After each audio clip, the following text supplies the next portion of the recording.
8 ज़ुल्हज को हज़रत इमाम हुसैन रज़ी अल्लाह ताला अन्हु ने मक्का को छोड़ा और कूफा की तरफ रवानगी का सफ़र इख्तियार किया। जब हज़रत इमाम हुसैन मक्का से निकलकर कूफा जाने लगे तो आपको बताया गया कि आप न जाइए, क्योंकि कूफा वाले वफाशियार नहीं हैं, वो वफादार नहीं हैं, वफा करने वाले नहीं हैं, आप मज़ीद दिन कुछ मक्का में गुजारें। लेकिन हज़रत इमाम हुसैन रज़ी अल्लाह ताला अन्हु के पेश नज़र अपने वालिद हज़रत अली रज़ी अल्लाह ताला अन्हु का एक कौल था, एक फरमान था कि हज़रत अली ने फरमाया कि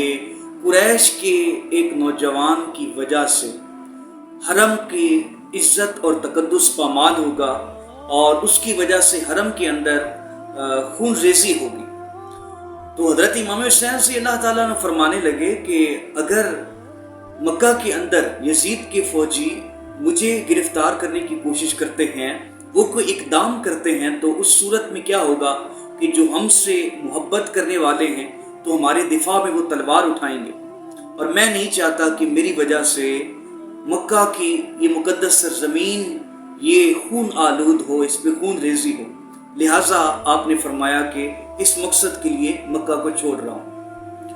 8 ज़ुल्हज को आप रवाना हुए वहाँ से, और इस हिकमत के तहत इसके पेश नज़र और फिर कूफा वाले बारहा ख़त लिख चुके थे। हज़रत इमाम हुसैन के नुमाइंदे हज़रत मुस्लिम बिन अकील वहाँ के हालात का जायज़ा लेने के लिए कूफा रवाना हो चुके थे। हज़रत इमाम हुसैन रज़ी अल्लाह ताला अन्हु मक्का से जब निकले तो एक मकाम है रास्ते में, सफ़ा का मकाम, वहाँ पर आपने एक शायर से आपकी मुलाकात हुई। फरजदक नामी कोई शायर था, और हज़रत इमाम हुसैन ने उससे मुलाकात की और उसने आपको दुआ दी। और उसने दुआ में क्या कहा, एक तो सलाम की और कहा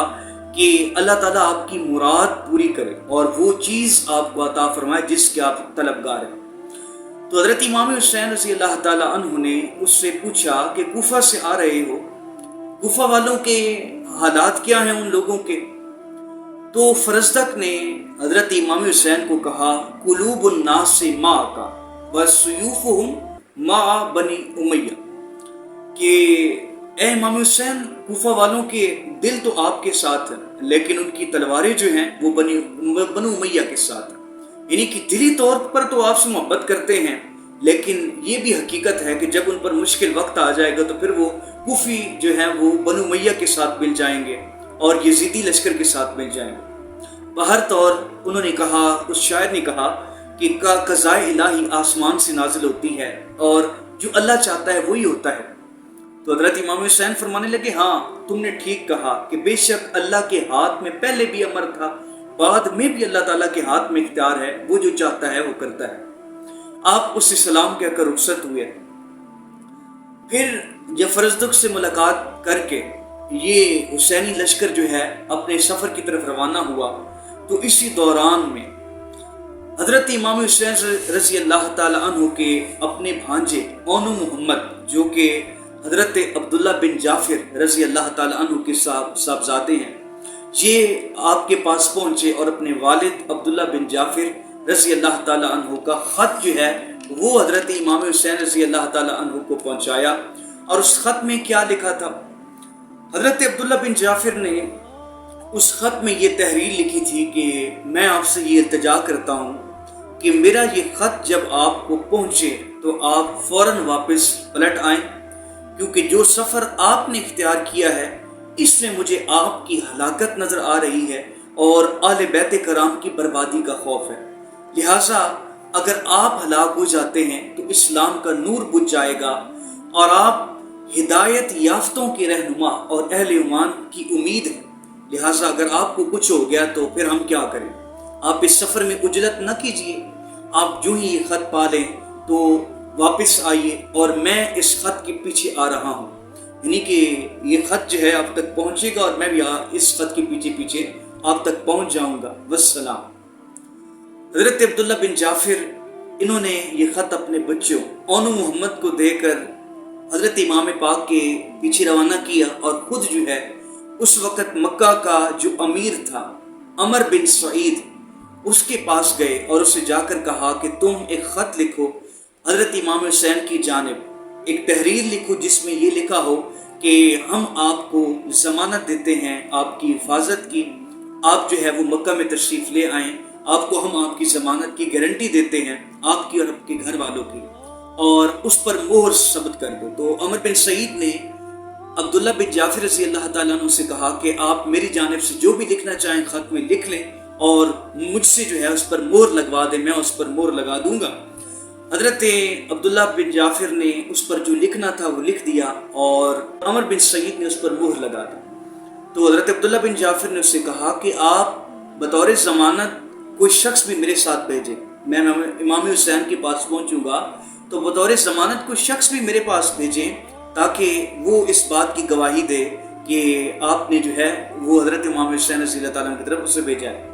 تو عمر بن سعید نے اپنے بھائی یحییٰ کو بھیجا۔ اب کیا ہوا کہ حضرت عبداللہ بن جعفر اور یحییٰ وہ خط لے کر جو مکہ کے گورنر کی طرف سے لکھا ہوا تھا حضرت امام حسین کے ساتھ جا کر ملے اور انہیں وہ خط پڑھایا، لیکن امام پاک رضی اللہ تعالی عنہ نے واپس آنے سے انکار کر دیا، اور حضرت امام حسین نے فرمایا کہ انی رأیت رسول اللہ فی منام، کہ میں نے اللہ کے رسول کو خواب میں دیکھا ہے اور حضور نے مجھے ایک کام کرنے کا حکم دیا ہے، اور جب تک میں وہ کام مکمل نہ کر لوں میں ہر حالت میں اس کو انجام دوں گا، اس کو کیے بغیر میں واپس نہیں جاؤں گا۔ تو انہوں نے پوچھا کہ آپ نے کیا خواب دیکھا ہے، کون سا حکم خدا کے رسول نے آپ کو دیا ہے؟ تو فرمایا نہیں،